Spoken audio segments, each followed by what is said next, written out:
All right, good evening, everybody. This is for people who want to spend less time in the therapist's office. And more time in the bedroom. So what we're going to dive into is how to create a breakthrough in your relationship, how to become more available to your partner and have your partner become more available to you, and how to avoid the three most common relationship wreckers and what they are and what to do about them. So as we dive in here, and have a breakthrough. A breakthrough is basically when something becomes possible in your relationship that wasn't possible before. So let's introduce ourselves. You want to go first? Sure, I'll go first. Hi, my name is Sequoia, and I have been working in transformation for about 20 years. First, I was teaching creative problem solving with children through dramatic arts. And I took that into working with adults and later companies and did team building.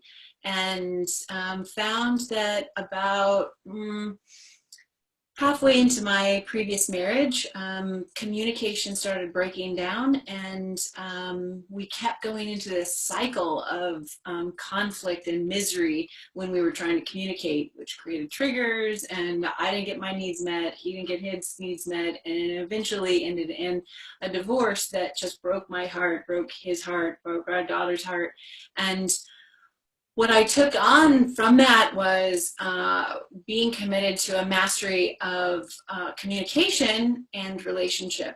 And what I found was once I really mastered the communication part and started applying it in my relationships, that it brought a level of intimacy that I started craving to have a depth of relationship. And that's why I started creating workshops and one-on-one coaching with people to apply the skills that I had started mastering so that they could also master. And then Paul and I found each other. We were doing the same kind of work, and we fell in love, and we created this new course that we're launching today with the webinar. And so I'm delighted to have you now hear what Paul's history is and his journey to get here. And you're getting the shortened version, it's a long journey from being an Alaskan commercial fisherman to a relationship coach. And in the process, going through 3 divorces, 1 broken engagement, and having like the hammering of the self-esteem, like if there's something wrong with me, am I just basically broken and will never have a great relationship? And so the turning point for me was when I stumbled on something called nonviolent communication. And I'd already studied with Tony Robbins and Richard Bandler, and it was studied neurolinguistic programming and a lot of different stuff, but it was nonviolent communication that really turned it around and opened up a whole new world of relationship for me. And after that, I started teaching it, and then I was lucky enough to have someone in my life that we're mastering it together. So that's basically our history, how we got here. And now we want to dive into what the 3 relationship wreckers are, right? Is that... Yes, we do. Yep. So this is the, hopefully you can read my hieroglyphics here, but these are 3 relationship wreckers. When your needs aren't being met and there's communication problems and triggers, all 3 of these come together. And in the middle, it's called the perfect storm. Yeah, the perfect storm, when all 3 of those things have basically broken down, and they all are happening at the same time. That's when you know to call a yellow light. We'll tell you more about yellow light a little bit later. So we're going to dive into the first of the 3, which is needs. And Tony Robbins talks about it in one of his workshops and webinars or whatever it is. And I used to work for Tony Robbins. But he says one of the purposes of being in a relationship is to get your needs met. And what's it like to be in a relationship where you're not getting your needs met? So at any point, you can actually raise your hand. I don't know how you raise your hand from the phone, but I think you can unmute yourself. Do you know how to do? No. No. Probably don't. But if we can always unmute you, but the problem is we don't know. You can just go unmute. Anyway, the reason to be in a relationship is, and now you're unmuted. So if you want to chime in here, you can chime in. But the reason to be in a relationship is to get your needs met. And what's it like to be in a relationship where your needs are not being met? So maybe you could call out what goes on for you in a relationship where your needs are not being met. And don't worry about being polite. Just call it right out. You feel lonely in a room full of people. Got it. Anybody else want to say anything? We can hear you all out there. And then what happens in a relationship when people still love each other, but their needs aren't getting met? So either one of two things happen, there are probably more. Either they suffer and silently settle for a relationship that's basically mediocre, that's not meeting their needs, or they end up going through divorce and go back out into the pool and hope that the next time it's better. So that's what's happening out there in needs. And the thing is, a lot of times what we have is something called needs shame. And needs shame is we basically are embarrassed by our needs, because what's another word that includes needs? People feel needy. And that's one of the biggest insults. Don't be needy. And yet all of us, all we got to do is not eat for a week and we feel really needy, or not drink for a day and we feel needy, or not sleep for a night and we get pretty needy. So the only times we're not being needy is when our needs are being met. So what we're trying to do here is create a healthy relationship with our needs. And having a healthy relationship with your needs is not easy when we live in a culture that basically says, you know, it's not okay to be somebody who needs anything. As a matter of fact, I grew up as a woman who thought that I was actually going to attract the perfect mate by being needless. In other words, I thought that if I was a low maintenance woman, then, you know, I'm going to catch a guy who actually was going to be proud of that, you know, I didn't say I need this and need that. So I started taking care of all my own needs. But then what happened was there was no space in my life for the divine masculine to show up. And the divine masculine wants to meet the needs of the divine feminine. That's the way the polarities of the masculine and the female works. So when I actually got together with Paul, and one of the first things he said to me was, you know, I really want to meet your needs. So will you communicate that to me? I actually didn't know what to say. I was a little bit giddy, and I was like, really? Because I've taken care of myself for so many years. I don't know how to ask for that.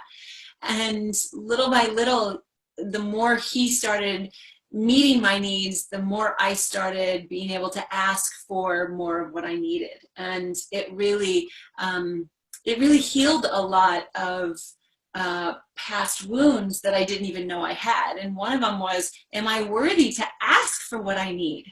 That's something that I think a lot of us probably don't even realize we're feeling underneath, not asking for your needs. Wouldn't you say? Yeah.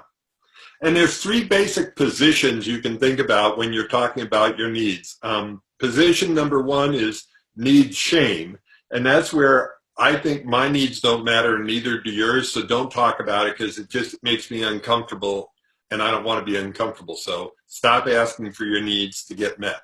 And then there's needs embarrassment, right? Like, I'm embarrassed to say that I have needs. And this happens a lot in the bedroom, wouldn't you say, sweetie? Yep. You know, this is one of the areas where we support couples and singles to communicate in those areas of their life that they're finding that they go mute. And one of those areas is in the bedroom, where you actually want to communicate your needs and what you're interested in.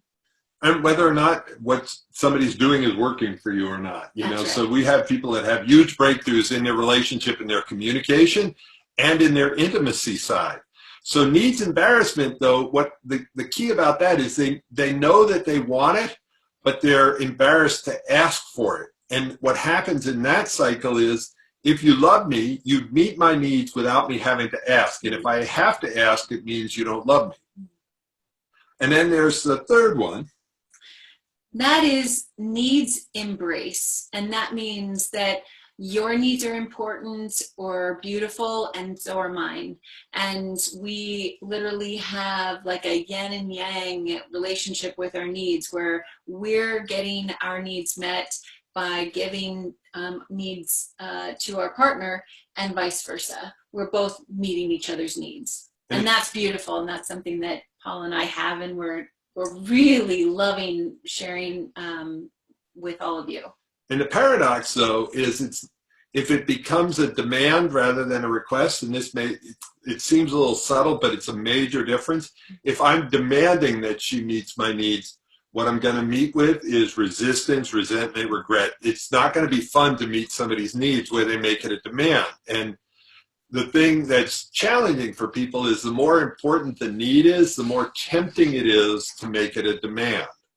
And we do this with our partners, but we also do it with our kids. You will not go out with that kid. You will not go to that party. You will not take drugs. And what happens is, all of a sudden, those things that we tell them that they can't do become really interesting. So we have to learn how to do this dance with communication so that the needs are tempting. So what we're teaching people to do is how to notice, how to name, and negotiate for their needs. And there's 7 main needs. So you want to dive in with these? Sure. So the first need is certainty. Now, certainty is one of those things that most of us just kind of feel like, what are we going to have that like certainty that our partner is going to meet our needs, for example, right? Or their partner is going to be home when we go home. Like we have this, like if we're living together, I'm pretty certain that when I go home, she'll be home, or she'll come home that night, that we're going to be together. So there's a whole bunch of certain things that we're certain of that we don't even talk about. But if it doesn't happen, all of a sudden we're freaking out. Like she doesn't come home, or I don't cook dinner, or something, whatever it is, there's a bunch of spoken and unspoken agreements that create certainty within a relationship. And then the challenge is on the opposite side of certainty. Oh, God, don't throw that one at me. I'll do it. There's variety. So if I cook the same meal every night for 7 nights in a row, pretty soon Sequoia would be getting bored with the meal. So what we need is some variety in our lives. And what happens is, if our needs are not getting met in a healthy way, which is like we talk about them, ask for them and stuff, they get met with an unhealthy way. So Sequoia, is it something about the bedroom? Somebody isn't able to ask for what they want in the bedroom, but they're not getting what they want. They go have an affair, or they go act it out in some way that is damaging to the relationship. So you need to be able to understand and embrace the needs in a healthy way, or they end up showing up in a dysfunctional way. Which leads us to the next need. And by the way, when we're working with couples, we go in depth. Like the whole thing just on needs, we have 6 modules. One whole module is for you to be able to identify what your needs are and negotiate for them and give them the names. So you actually become friends with your needs, and they're not some alien enemy. And you become friends with your partner's needs and learn how to negotiate these. Yeah, and furthermore to what we do with couples is we take them deep into understanding their needs so that they understand what we call the relationship operating system. And in order to understand your relationship operating system, you must first deeply understand the value you place on these 7 different needs. So we take people into exercises where they go in depth and learn which ones they have priority on. For example, my first need priority is love and connection, but I have that connected to certainty. So I think if somebody's giving me love, I have a certainty that goes along with that, and that they're going to be around. So we're going to go deeper into the different needs for just We'll just give you an overview of them. So there's seven. There's many more than seven. I got these originally studying with Tony when I studied with Marshall Rosenberg in Nonviolent Communication. There's a plethora of needs, but having the training wheels makes it a lot easier. So when we say these 7 needs, we're not trying to tell you they're the only ones, but these, if you get these done, you'll have a great relationship. So number 1 was certainty. Number 2 was variety. Number 3, significance or priority. So this is the need where you feel like you're a significant person in somebody's life. Having a committed partner, a husband or a wife, or your children, you might have this kind of significant feeling with your children. You are feeling like you are the priority in that person's life.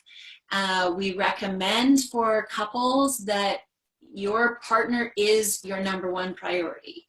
And we definitely go into depth with that with the couples that we work with. Do you want to say more about significance? I do want to say one other thing, because I'll just show you where it goes awry oftentimes. A couple is in love, they're going to have a kid, it's like they're happy, they're a team, and then they have the baby, and the woman and the baby bond, and the guy goes from being significant and a priority to being sort of the leftover. And it's heartbreaking for him because he doesn't know how he fits in. And it's almost instinctive for the woman because the baby needs so much that she makes him or the baby the priority. And so it's really important in that part to know how to deal with your partner's needs so that they don't feel lost. So that's significance and a priority, and you want to consciously do this. And what happens in long-term relationships is these tend to fall out. You stop making your lover a priority, you stop having date night and bringing home flowers, and all of those things that in the beginning of the relationship made them feel significant and a priority. Number 4. Number 4, my top priority is love and connection. Oh, what to say about that, sweetie? Well, love and connection, again, it kind of goes back to what equals love for you. Spending time together, because we have different amounts of time that luckily Sequoia and I love to spend a ton of time together. Some people have different capacities. So love shows up in different ways for different people. The important thing is to not think your way is the right way and everybody else's is screwed up. And if they want to spend less time together, it means they don't love you. It means that that's their way of expressing love. And so it's really important. We're not even going to touch on it here, but there's 5 different love languages. How do you let your lover know that they're loved by you and speaking their love language? And that leads us up to intimacy. Intimacy. So in intimacy, you have 3 different kinds of intimacy. You have emotional intimacy, you have physical intimacy, and sexual intimacy. And all 3 are very important, and they have different ways of expressing themselves in a relationship. What else do you want to say? That's what makes an intimate, loving relationship different than a normal relationship, because most of these needs you can get met with a family member, or a dear friend. You can get most of your needs met, but the intimacy is what makes a loving relationship different. So you want to make sure, can you be available for emotional intimacy? Because guys have to tend to need to build this muscle more, to be with their emotions. There's a lot of women that still need to build that muscle too. All right, number 6. Go ahead. Growth. The need to grow. Eckhart Tolle says that human beings have a need more than having things to want things. In other words, we want to expand. We want, as human beings, as a living being on earth, we want to grow. And so the need of growth is very important for all of us to realize that we have it and to do something about it, especially in your relationship. Paul and I talk about the relationship spiral. And the relationship spiral is something we go down deep with all of our clients in one full, what we call a module, which is one of the lessons. And we talk about when you're on the relationship spiral, you're either going up and you're growing and you're going up level by level, or you're cascading down and spiraling down and you know, down into the rabbit hole of misery. So growth is something that is very important to all relationships, because if the relationship is not growing, it's dying. What else do you want to say about it? I think that's it. And then the next, and supporting each other's growth, because if we're not teaching workshops, we're taking workshops, and there's some that Sequoia is taking that don't call to me, but I support her in going, sometimes reluctantly, but go, okay, go honey, go away, leave me alone for a while, I'll be fine. Oh. But I know that it's important for her to go and grow. And I'm going away this weekend to workshop myself. So we're always growing. And that spiral she mentioned is so critical, that you're spiraling upwards. You're trying to take the relationship upwards. Because if you're not going up, you're going down. All right. And the seventh need is contribution. So when you have a lot of those top needs fulfilled, you have the energy and really, I guess the energy, the power to then meet the need of contribution. This is giving back to your community, giving back to other people and the planet. And this is a very important human need. What else would you say about that?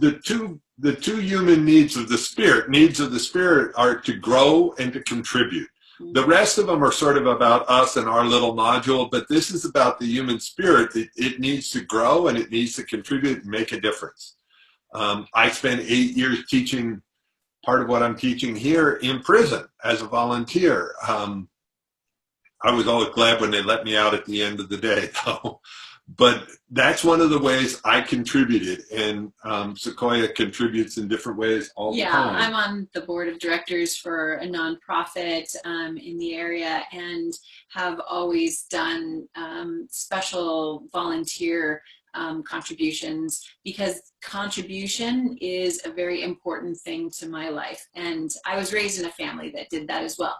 So that's very much up there for me as contribution in my human needs.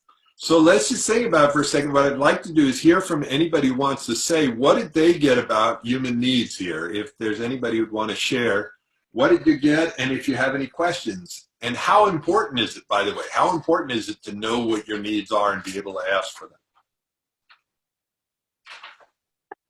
If I can chime in?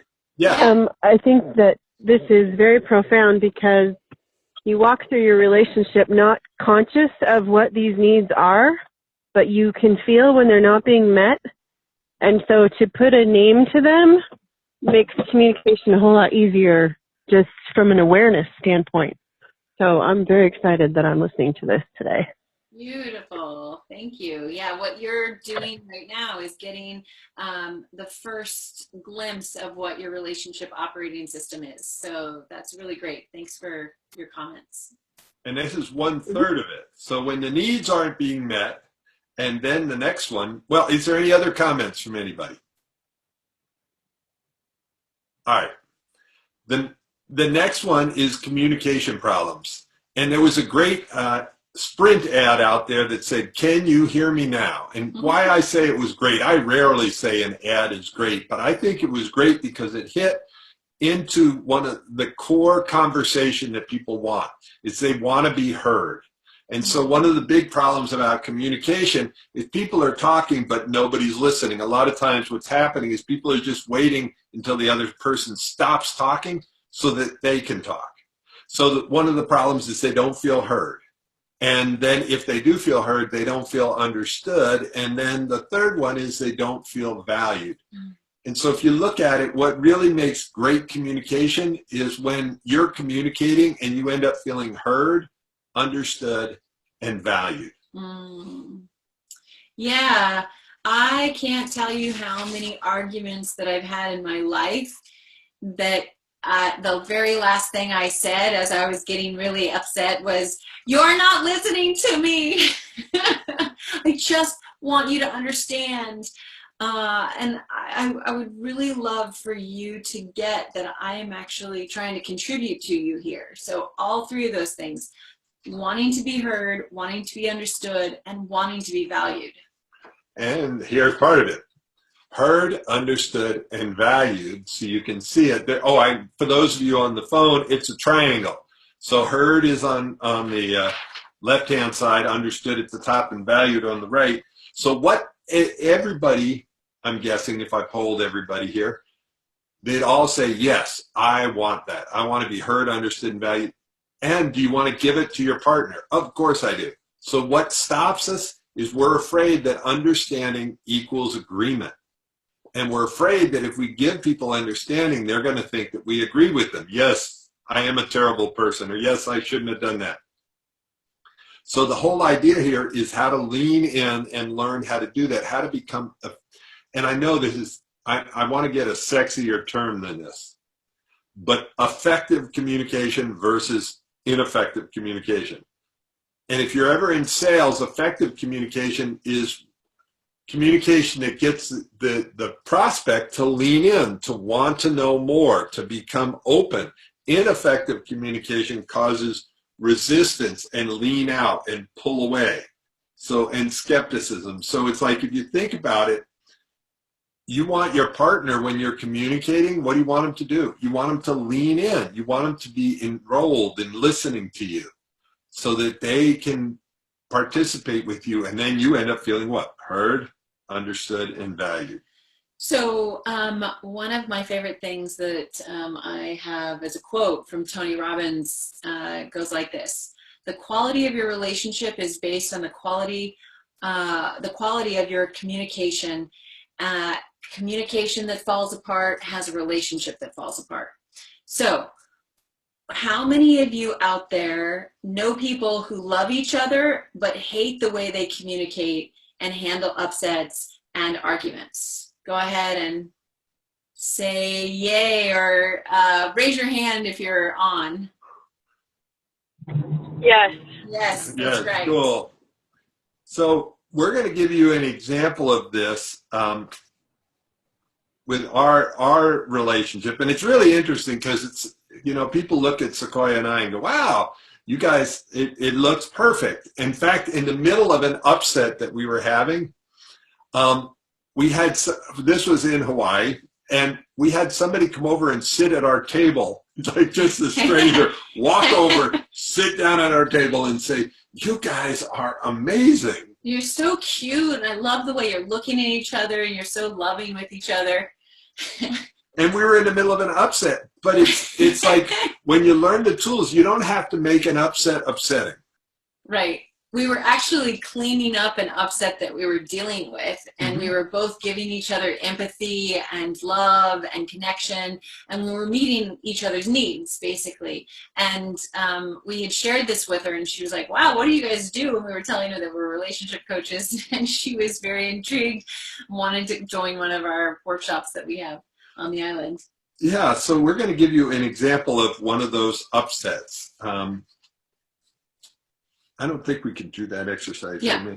We'll just jump to that. Yeah, so so one of the most recent upsets that Paul and I had, I came home from a 10-hour workday, and it was really long, but he's so wonderful. He wants to meet my needs. So when I come home, he generally will make dinner for me on one of those nights and maybe even run me a bath. And I walked in the door. It was 10 o'clock at night. I had worked all day, and he had prepared a duck dinner. Now, I've never made duck. He's never made duck, but he made duck for me. He had candles lit and wine on the table. And I was just completely blown away. Well, then all of a sudden my dog comes up to me and like whines at my heels, and I look over at his bowl and it's 10 o'clock. He usually eats at 8 p.m. And I said, oh, honey, did you feed the dog? Well, that's not what Paul heard. Paul heard, what is it, BSW? Yeah. Bad, stupid, wrong. Why didn't you feed the dog? And see, that's interesting because what's most important, what you think you said or what the other person thinks they heard. And see, if you want to transform your communication skills, you have to enter the other person's world so that you get to what they heard, not what you said. Because a lot of times we think, oh, I said it right, they heard it wrong. So Paul got really triggered, and I could see his triggering and his spiraling down the relationship spiral about to pull me in too. So what I did was I took a deep breath and I started giving him empathy, and I started telling him, I imagine that's not exactly what you wanted to hear me say. So we actually have a coach as well, and our relationship coach helps us through the things we're going through, just like we help other people. This is something we highly recommend everybody having a coach. So our coach always recommends for us to only allow one person to go crazy at a time. So if one of us is triggered, the other person has to lead. They have to lead the relationship out of the downward spiral back up. And what happened with us is we both were able to come out of the argument in a way where we learned something about ourselves and what triggers us, and we had a huge breakthrough that we were able to then really share with our clients and move up to the next level in relationship where we're even deeper in love and deeper in intimacy. Would you say? I would say, and she's making it's so silly sometimes. Some of the biggest upsets are around the smallest things, you know, because that was a challenge. Because I didn't hear, did you feed the dog yet? I heard, oh my God, the thing, I've done everything else. She's always going to find what I did wrong. And that's where my brain went. And it took a little while. And she really held on as a courageous trooper, because I went spiraling down really rapidly and deep, and that's what happens. You got to build your muscle. It's an ongoing practice, and it's not something you just get intellectually and then you're done. I went one time. That's like saying, because we both do a lot of yoga, it's like saying, yeah, I have a yoga practice. I go once a year. That's not a yoga practice. That's hardly a visit. You know, you need to build these muscles and understand, because what happens when you do BSW, which is bad, stupid, wrong, your partner's listening switch tends to go off, and then no communication can happen. And intimacy doesn't happen very well either. Yeah, intimacy shut off. It's all. Mm-hmm. So what we want to do is teach you about above the line and below the line, and that's about the last chunk we're going to do on communication. Communication is at least one module and a half on this, because that's what allows things to happen. In fact, if you look at communication, it's one of the early tools that we developed as human beings to be able to get our needs met, to be able to go, ugh, I need food, I need water, shelter, I need woman, or I need men, whatever. So when things go wrong in a relationship or in life, there is, I have this little chart here. It starts where people start in denial. Nothing's wrong. There's no global warming or whatever you want to say. I don't want to be too politically correct here. We start in denial. Then we move up and we start laying blame. It's not my fault. It's their fault. They did it wrong. I didn't do it wrong. Then the next thing that happens is we justify our pain. Justify why we did what we did. All right. Then we feel shame is the next one. Oh my God, there's something wrong with me. I'm broken. You're right. I shouldn't have done that. I shouldn't have been embarrassed about the dog food or something like that. And then what we want to do, the next one up, is quit. When we feel shame, shame is really uncomfortable for us. And we want to quit. And quit can show up in quitting the relationship or quitting today and just like, I want to go unconscious for a while, want to go hide in the man cave. And some people quit their relationship, but they never leave it. So there's quit and leave and quit and stay.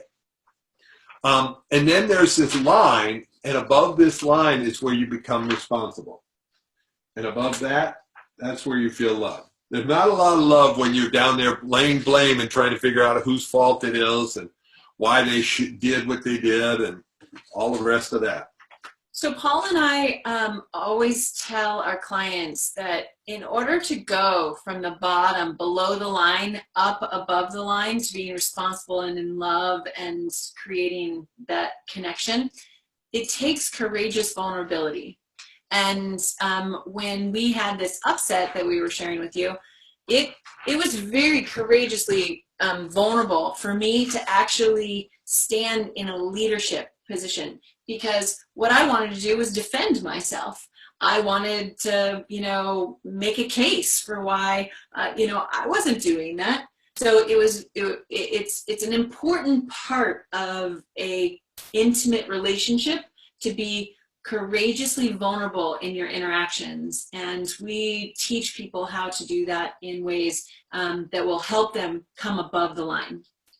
And everything we're giving you now, it's a combination, it's information, and there's something more important than that, is transformation.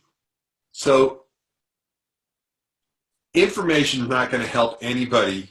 It's great, you can get information off of Google and all the rest of that, but in the middle of an argument, having more information is not going to help you. What you need is transformation. That's how do you integrate these tools and be able to use them, not when it's easy, but when it's tough. And when you're triggered, when your partner's triggered, when you're in the middle of upset, that's when you need these tools the most. And so that is the second big monster when you have communication problems. So monster number one, needs not being met. Monster number two is when you have communication problems, especially around needs. And when those two kick in, what you end up being triggered, which is not monster number three. So what a trigger is, how much fun is it to talk to somebody who's triggered? Let me just ask that question. So out there in the video and phone land, how much fun is it to talk to someone who's triggered? Is where you get to interact. Not fun at all. All right, and how much fun is it when you're triggered? Very unproductive. Cool. So what happens here is in the world when we're triggered, we end up in this accelerates. This is like an accelerant for that downward spiral that Sequoia talked about. I get triggered, it triggers her trigger triggers my trigger worse, and there we go off to, on the roller coaster ride to relationship hell. So what would be really important is to be able to identify what causes people to be triggered. What are the different parts of the brain that handle it? And why are triggers so impactful? Because most relationships don't end because of a lack of love. They end because you run into a problem bigger than your skill set. And one of the major skill sets we have to master is how to tame our triggers. And I am a triggerable human being. So am I. Yeah. And so it's like, how do I tame it? And how, when my partner is triggered, how do I deal with her triggers?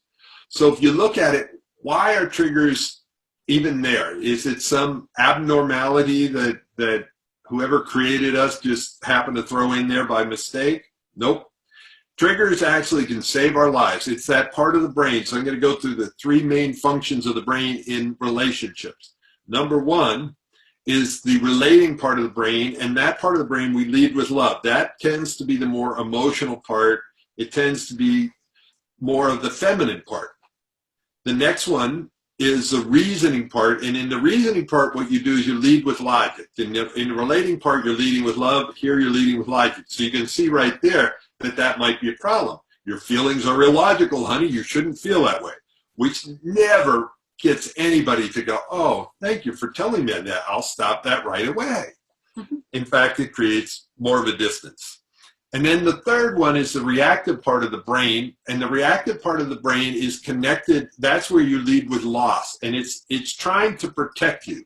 It's that safety mechanism that's built into all of us. And the thing is, most of our early childhood beliefs are created when we're in reaction. And reaction has about 30 times the impact on our nervous system than, like, if I come by and give Sequoia a hug and tell her I love her. If I came by and like shoved her or said something really mean to her, that mean thing would have 30 times the impact of the love. and maybe more. Like I'd have to give her 30 hugs to even get back to maybe at the same place of one being really a big asshole. So what we teach you in all of our programs is, number one, how to identify the trigger and how to say, honey, I'm triggered right now, and be responsible for your own individual trigger. Number two, we teach people how to handle being triggered. So what to do when you are triggered. We teach a way of monitoring your triggers by knowing when you're in a yellow light situation and when you're in a red light situation. And we want you to stop interacting with your partner or another person when you feel the itch of a yellow light trigger.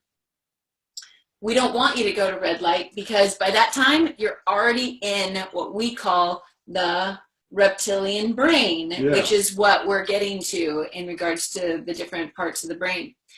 Number three, we teach you, once you've calmed down from your trigger, however long that takes, we teach you how to clean up the mess of the breakdown, which is what we like to call when you have an upset. So in all of our coaching programs, we really set up our clients how to handle triggers, and that's what Paul was talking about. We're getting you to, how did you say it? Dismantle or disarm the trigger, so that you're not acting upon something that is really a survival technique that is anthropologically a part of our brainstem.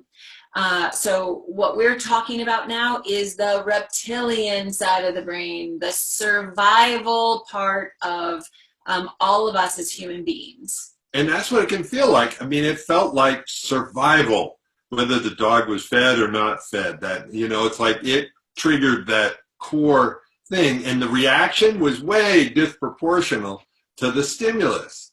And that's what happens when we get triggered. It gets way out of proportion.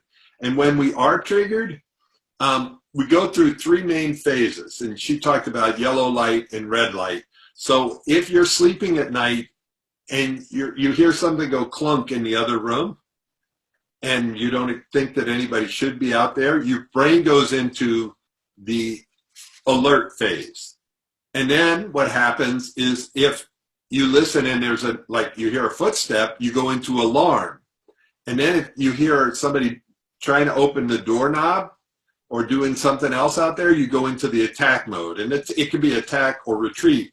And the problem is, when you do that with your partner, all of a sudden you no longer see your partner as your ally, you see them as the enemy. So once you're triggered and in the red light, it's hard for you to tell the difference between an enemy or an ally. If your partner's moving and you're in that much pain, it's probably their fault. You move into labeling, below the line communication.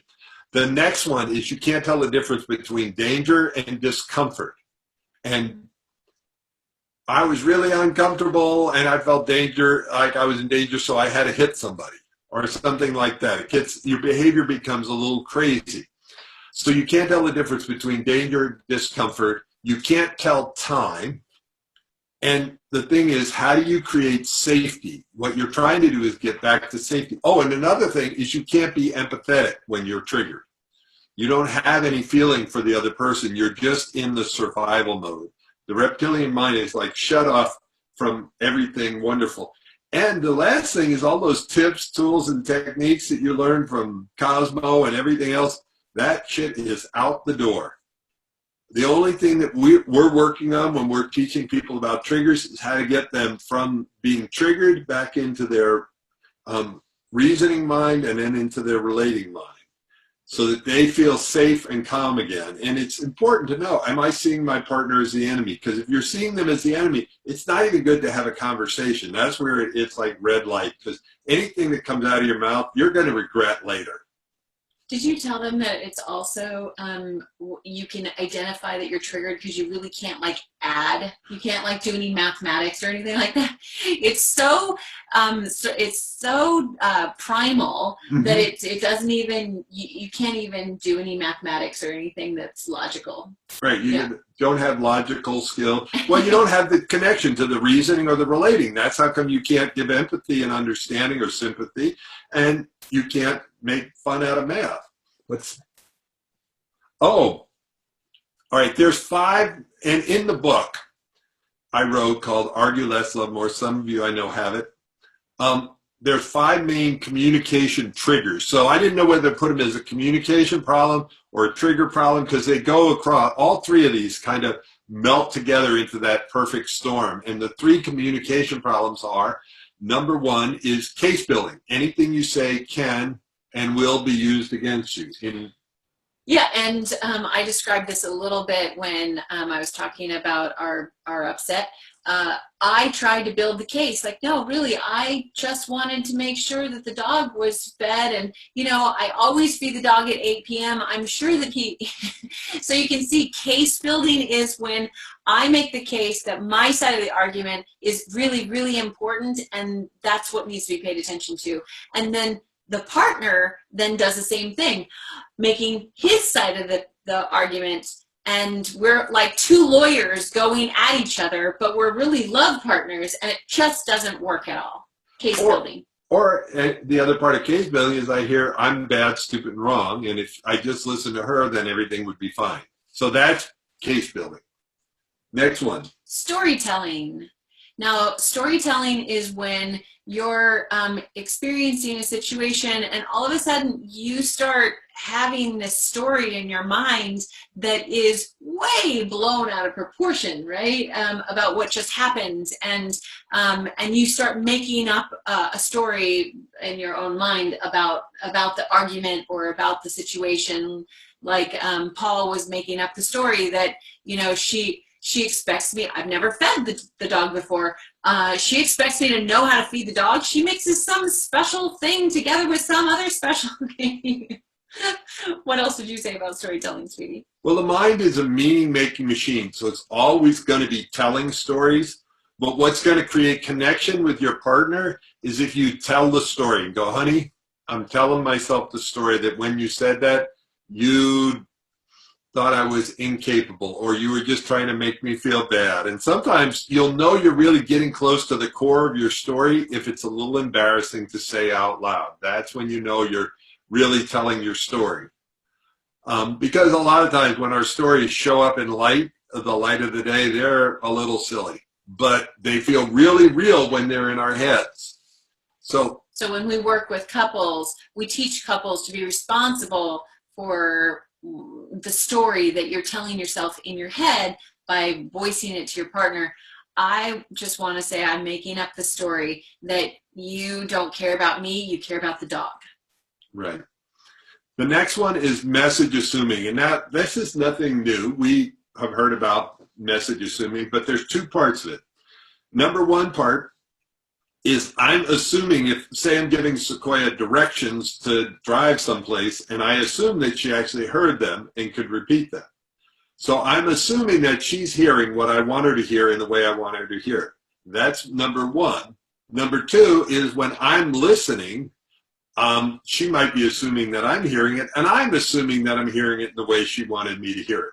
So a lot of message assuming happened in the dog feeding story, both back and forth.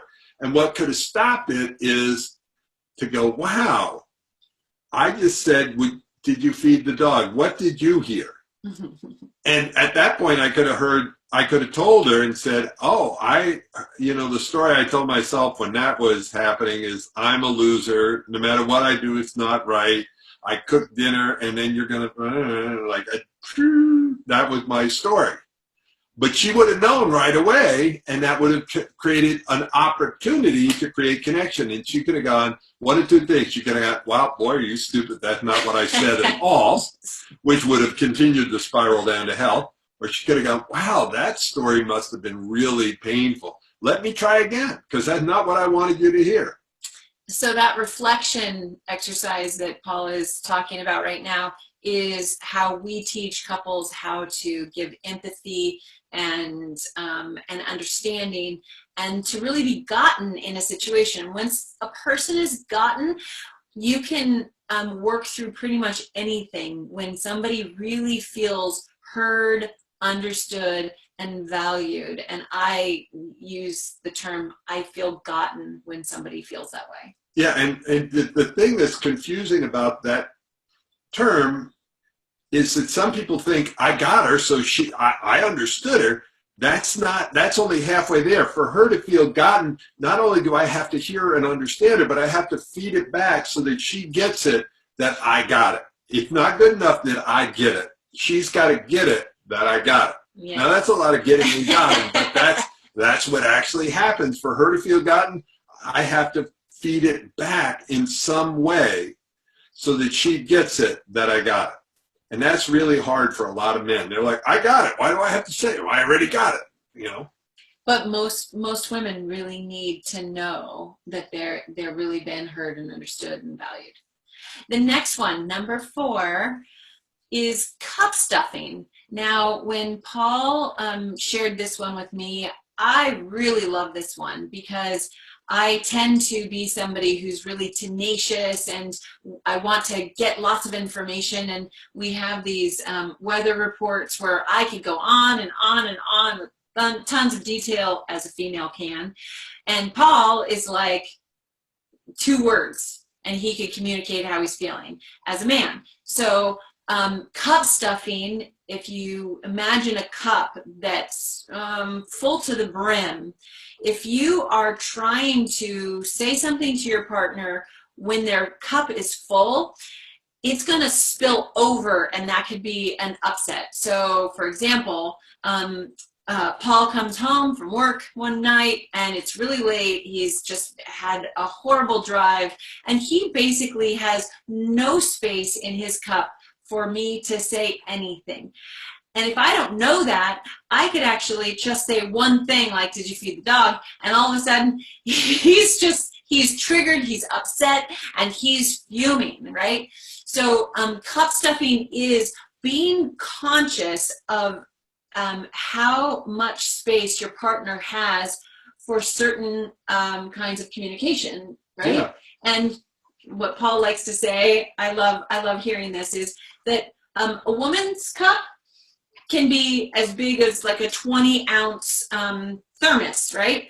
But a man's cup is like 1 ounce, like a 1-ounce shot. So the difference between what a woman can handle versus a man can handle in certain situations is a lot different. What do you want to say about that? That's pretty much it. See, she said a lot. And it's important to know that. And if you have something you really want to be heard, because heard, understood, and valued, set yourself up to win rather than say my partner is an asshole, which is tempting, but set your partner up and go, honey, I have something important to talk about. Do you want to talk about it? Or do you have space in your cup? To listen. To listen. Because what you don't want to do is try to stuff their cup when their cup is already stuffed, right? And you get instinctive.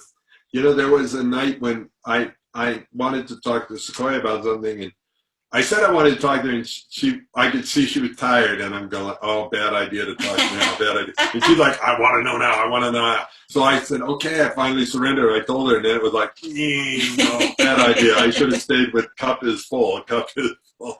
And the more you start using this theory, it's actually really great to use with your partner and share. We encourage you to share with your partner what you learn here on this webinar. Share the whole idea of cup stuffing and go, honey, guess what? There's this thing called cup stuffing, and when you don't have any space or energy or enough listening to actually have me share something really big or address a conflict we've had, you can say, honey, my cup is really full right now. Can you give me some time to actually have the cup empty? Empty the cup. Empty the cup. And then they can come back to you and say, you know what? I've got space in my cup now. What was that you wanted to say? Yeah, and there's 2 basic ways of emptying your cup. One is space or empathy. You can go do yoga, you can go for a bike ride, you get outside. That's one beautiful way. I empty my cup. I did a bike ride today, I emptied my cup, and we do yoga a lot. And these are a meditation. All different ways of becoming responsible for your cup and emptying it. And your partner can go, honey, do you want me to just listen to you for a little while? And you set them up to win and go, yeah, I want you to listen without offering any ideas, which brings us to the last one. My favorite is empathy. Also, what I was saying before, when you can really get over in a person's world and reflect to them empathetically, what they must be going through, that gives space in their cup, and we call that emptying their cup. So when you get somebody, when you allow somebody to really be heard, understood, and valued, these tools that we teach you, you allow someone to empty their cup. And the importance of that is then they have space to be more connected, loving, and intimate. Absolutely. And then that brings us to the fifth trigger, which is called the fatal F's, fix, fight, or flee. And there's Can we say that again slower? Fix, fight, flee. And when I say this, I'm saying the difference between the masculine and the feminine, because I have a strong masculine, ex-commercial fisherman. I also have a strong feminine side. Sequoia has both of those too.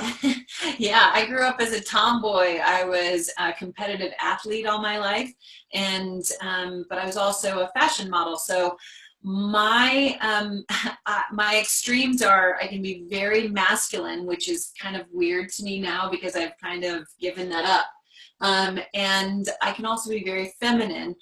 But we find that we relate best when I'm fully in my feminine and expressing the divine feminine within me and leaving room for him to show up as the divine masculine. So what happens is when the feminine comes to the masculine, there's a default programming. The feminine comes to the masculine and the feminine is in pain. The masculine's default program is, I need to eat, it's either my fault or it's my responsibility. So what do I need to do? Fix her, because the longer that she's in pain, the more bad, stupid, and wrong I am. Not if she doesn't even have to say it. It's my default programming. She's in pain, I did something wrong. So the thing is how do you set that up so that when she comes to me in pain, I go, honey, do you want some ideas like on how to fix that situation? Or do you want empathy? And you heard the last thing she just said. What's her favorite thing? Empathy. What do I want? I typically want empathy first. Before your good ideas, give me empathy so that I know that you know what's even going on inside me. So say she comes there, she's had a problem with somebody she's working with. She comes to me in pain and I go, here, did you try this? Do this. And I give her lots of good ideas and try to what? Fix her. She comes back next week. She's seen the same person, same problem. I go, well, did you try what I said? And she goes, no. And then we get in a big fight because I don't feel respected and loved and da-da-da. And then the last thing is she comes back and said, I had a problem with that person again, and I flee, either emotionally or physically. I'm out of the room or I just shut down, the listening switches off. So that's important to know those 5 things: case building, storytelling, message assuming, cup stuffing, and the fatal F's. And so what I want to do is ask you, how different would your life be and your relationship be if you could handle your triggers in a healthy way? If you could communicate and keep the communication above the line versus below the line, if you had a healthy relationship with your needs, where you could actually name them, notice them, name them, and negotiate them. How different would your relationship be? So let me ask, that's an open question for our participants. Hi. All of this is just so profound because the needs part, being able to name them and negotiate them is just amazing because it will help you be out of the below the line space, which today, ironically enough, I was at the quit part. I've been been quit to stay for a long time. And today I just got to a point where I was like, okay, time to be accountable for this, be responsible, and just I have nothing else to lose. I'm going to let it all out on the table, be totally vulnerable, and whatever happens, happens. And so this is just really valuable to put a name to all of these feelings that I've been having for years and be able to have hope. So thank you for that. Wow. You're so welcome. I'm so glad you're joining us. Cool. Thank you. Yeah, you're welcome. Do you have any questions before we move on to the last phase of this? No, I think this is all great. I hope everybody else on the call does too. Yeah. And it's all going to be recorded on video, so that it's going to go out to people too. There was people in Europe and around the country that wanted to be on it and asked if we record it. So great. So today you've learned about the 7 human needs and why they're important and what you can do about them. You've learned about what most people want as far as communication, to be heard, understood, and valued, and what it takes to be above the line or below the line. And then you've heard about triggers, those doggone triggers. But the challenge is that many of you are going to need to be having some ongoing support to help you implement these tools and resources. For some of you, these are patterns you've had for years. And without mentorship, it's hard to break through to the other side and stay above the line. Right, babe? Right, babe. So for those of you who are really committed to having a delicious love relationship with more love than arguing, we want to do something special for you today because you're on this webinar with us. So here's the deal. Normally, our coaching sessions that we do one-on-one with clients is $400 an hour. But since you guys are here with us today, we want to do something special for you. This isn't for everybody because not everybody is struggling with the same kinds of issues that we talked about on the call. Mm-hmm. So I'm going to gift you a complimentary one-on-one session with Paul and I. It's called the Relationship Breakthrough Session. And we're going to give it to you today for, go ahead, Ben. Well, you said gifted, so that's a gift. That's right. We're going to give it to you for free today. It's I don't know where that came from. She's being generous. I'm going, no, cut that off. No, don't do that. So wow. In this session, you get both of us coaching you for 45 minutes to an hour. We'll take a look at where you are now, what your specific goals are, and what may be stopping you from having what you ultimately want, which is that delicious love relationship.